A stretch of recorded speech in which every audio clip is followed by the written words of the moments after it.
hell did these people get involved in that turkey, you know?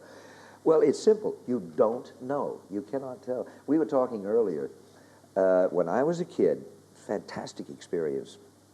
I was at Harvard, and I was born and raised in Boston, and I used to meet people very often in the bar at the Ritz Hotel in Boston. And one afternoon, I went in very early, you know, before tea time, before cocktail hour and so forth, and there was a bunch of people at a table, and I was sitting and waiting for someone who was late about 4 in the afternoon. And they started talking louder and louder. I was fascinated because they were talking about a show. I had not seen it. And this was a show called Away We Go, a musical, obviously, from the way they were talking. They were talking about taking this number out, adding that. The reviews were terrible. Should we close? Should we give it one more week? Shall we try? They finally decided to change the title, give the show one more week, and write another song. And they changed the title from Away We Go to Oklahoma. They almost didn't go in. And I heard it was Richard Rodgers and Hammerstein and Agnes DeMille and Lawrence Langner, the head of the Theater Guild. I didn't know who it was at the time, until afterwards. It was a monumental conversation that I was eavesdropping on. But they almost didn't do it. And why do you remember that? Did you know at the time, or did you? No, later I thought, it was fascinating to me because I was already, as far as I was concerned, from the time I was 8 or 9, I was going to be an actor. So anything to do with the theater was great. Then I went to see it. I loved it, you know. Now I couldn't wait to see it. But, and it was still Away We Go until 4 or 5 nights later. But I mentioned it only because I thought of it so many times later when you get into something, you're all excited, and then it doesn't work and you don't know why. And now look at the talents that were involved. You know? But up until that point, Oscar Hammerstein, another interesting thing, had 12 flops in a row.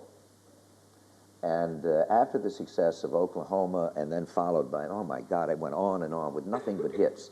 And about 5 or 6 hits later, after another successful opening, South Pacific, whatever it was, he took a full-page ad in Weekly Variety, which is our trade Bible, so to speak, and he listed all of those flops, not one of the hits, one after another on the back page, and then underneath said, I've done it before and I can do it again, Oscar Hammerstein. And I thought that was just the greatest thing, you know, a wonderful thing for him to do. Level-headed about it. It can happen, and you don't know.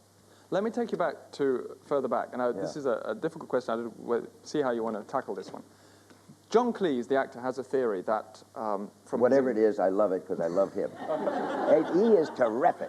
Well, fine. He says that in every family, in every upbringing, there is a blind spot on an emotion or an expression of an emotion or a subject that the family as a whole repress, and that in later life you can get a great deal of personal growth from releasing that, from realizing what it is, coming to terms with it, and releasing it. Is there anything in your family that you've found, and I'm wondering whether acting can help in something that you've always perhaps had a hang-up about, from the family? Only indirectly. You know, the tendency with something like that is to become a smart-ass, to try to get very deep dish philosophical and say, oh, yes. And you go into something and it's nonsense, you know. You have no idea. That was my first tendency, because I had never thought about it. I think it's fascinating and undoubtedly true. It's a matter of how true it is for the individual. Yeah. I cannot pinpoint necessarily something, but I do think very definitely this, that my growth as an actor really started, if there was growth, really started after I lost that fear of fear itself, fear of exposure, not just failure, but the willingness to expose yourself.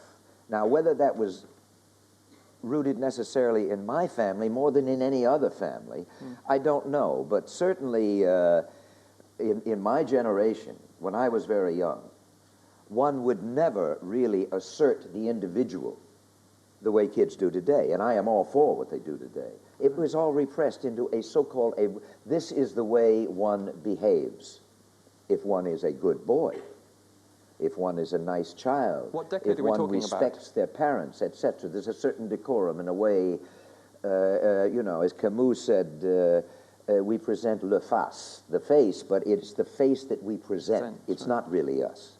It's the mask that we put on each and every day, and we don't even realize it ourselves. A certain way of behaving. And it is really apparent when you think of how children get away with murder. And we say, isn't that cute? If a child were to look up at somebody who had a rather large proboscis, let's say, and he looks up and he says, boy, have you got a big nose? And the person says, oh, isn't that cute? That's very nice. Now, fade out, fade up. He's now about 18 or 20 years old, and he says, Jesus, you got one big nose. Bow! You let him have it right in the chops, because it's no longer cute and charming, because we respect the honesty of a child, but we expect him to be able to cover that up, you see. Right. What I'm getting at is, it's the exact opposite when you become, what I think, a good actor. You have got to be willing, as Rosalind Russell once put it when she was speaking to a bunch of young actresses at a girls' school, and I read it afterwards and I thought it's perfect. She said to them, look, you have got to be prepared, emotionally, not literally, if you really want to be an actor, an actress, to be able, one of these days, to get up in front of an audience, stark naked, and face them, and turn around very slowly. And the very slowly is what got me, because the mortification of a young lady having to face people and not turn away, but just very slowly. Well, that's what it's like. You have got to be able to strip off and strip down and be naked without fear, without falling into a way of playing the scene because it can work, because you've done it before. Do something new, and don't worry if you're going to lay an omelet up there. Do it, you know. Make that choice with you and the director and your fellow actors, whoever. But you've got to reach a point where you will do that. But I think that probably at a later age. I think I was well into my 30s before I began to come to terms with myself. And I think it was mostly through acting, through playing other parts where I said, hey, there's all kinds of faults with this man that I'm playing. But he's rather decent. He's all right. There's nothing wrong with being flawed. As a matter of fact, I love flawed characters. I don't believe ones that aren't. You know, the fellows are either in black hats or they're in white hats, and they're heroes or they're villains or anything. It doesn't work that way. I love flawed characters.